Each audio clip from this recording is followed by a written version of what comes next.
निवडणूक अर्ज दाखल करण्याचे शेवटचे 2 दिवस राहिलेत आणि आता शेवटच्या 2 दिवसात मोठ्या प्रमाणावरती उमेदवारांनी गर्दी केलेली आहे. ज्या पद्धतीने मालेगाव शहरामध्ये मालेगाव महानगरपालिकेच्या नियुक्ती संदर्भातलं बिजट गोंगडं असल्यामुळे बऱ्याच दिवसापासून कुठल्या प्रकारची चर्चा व माध्यमांसमोर बोलण्यासाठी नकार करत असताना आता थेट भाजपाचा उमेदवार म्हणून शहराध्यक्ष देवा पाटील हे आता अर्ज दाखल करतायत. भाऊ, काय सांगाल, आपण अर्ज दाखल करतायत? नक्कीच गेल्या 8 वर्षाची ही प्रतीक्षा संपलेली आहे, त्यामुळे अत्यानंद तर होतच आहे. परंतु गेल्या बऱ्याच काळापासून जे भारतीय जनता पार्टीच्या माध्यमातून काम करत होतो ते कुठेतरी ऑथेंटिक या महापालिकेत जाण्याचा हा प्रसंग आहे.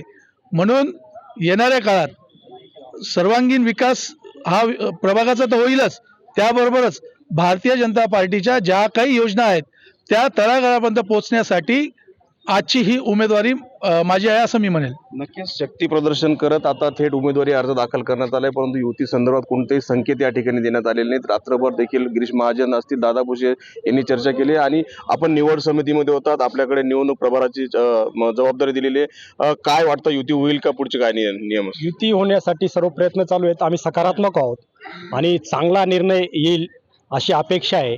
भारतीय जनता पार्टी, महाराष्ट्र सरकार, केंद्र सरकार जे काही मोठ्या प्रमाणात काम करते विकासाचं, त्याच्या आधारावर आम्ही सर्व निवडणुकांना सामोरे जाणार आहोत. मंत्री भुसे आणि गिरीश महाजन चर्चा करतायत, परंतु मालेगावच्या युती संदर्भात जागांवरून वाद सुरू आहे अशी चर्चा आहे. चर्चा सुरू आहेत, परंतु अगदी योग्य आणि चांगल्या खेळीमेळीच्या वातावरणात निर्णय होईल. ज्या पद्धतीने युतीची घोषणा झाली नाही, परंतु पहिल्याच उमेदवारीचा भाजपाचा शिक्कामोर्तब होतोय. काय सांगाल? उमेदवारी जरी येतं, पण कारण भारतीय जनता पार्टी शहर अध्यक्ष आहेत, त्यामुळे त्यांचा अर्ज जे प्रमुख कार्यकर्ते त्यांचा अर्ज आम्ही दाखल करतो. त्यापैकी देवा पाटील हे शहराचे अध्यक्ष आहेत, त्यामुळे त्यांचा अर्ज आम्ही सर्व पदाधिकाऱ्यांच्या वतीने दाखल करतो. नक्कीच गेल्या आठवड्यापासून रखडलेला उमेदवारी अर्ज, युतीच्या गोंगडामुळे थांबलेला उमेदवारी अर्ज आता दाखल करण्याची प्रक्रिया सुरू झाली असून शेवटच्या 3 दिवसात मोठ्या प्रमाणावरती उमेदवारांनी देखील या ठिकाणी गर्दी केलेली आहे. मनोहर शेवळे, TN मराठी, मालेगाव.